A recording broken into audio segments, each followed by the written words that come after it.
బులెటిన్లో మరో breaking news చూస్తున్నాం. జనసూరజ్ పార్టీ వ్యవస్థాపకుడు ప్రశాంత్ కిషోర్ పై బీహార్ మంత్రి జేడీయూ సీనియర్ నేత అశోక్ చౌదరి పరువు నష్టం దావా వేశారు.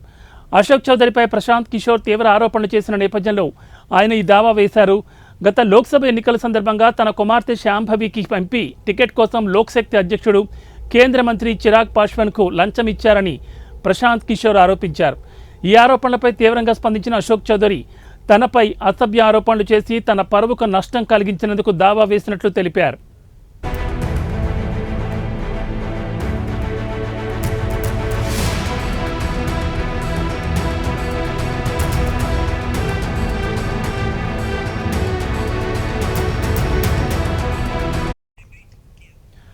జనసూరజ్ పార్టీ వ్యవస్థాపకుడు ప్రశాంత్ కిషోర్ పై బీహార్ మంత్రి జేడీయూ సీనియర్ నేత అశోక్ చౌదరి పరువు నష్టం దావా వేశారు.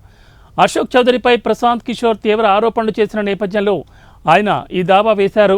గత లోక్సభ ఎన్నికల సందర్భంగా తన కుమార్తె శాంభవికి ఎంపీ టికెట్ కోసం లోక్శక్తి అధ్యక్షుడు కేంద్ర మంత్రి చిరాగ్ పాస్వాన్కు లంచం ఇచ్చారని ప్రశాంత్ కిషోర్ ఆరోపించారు. ఈ ఆరోపణలపై తీవ్రంగా స్పందించిన అశోక్ చౌదరి తనపై అసభ్య ఆరోపణలు చేసి తన పరువుకు నష్టం కలిగించినందుకు దావా వేసినట్లు తెలిపారు.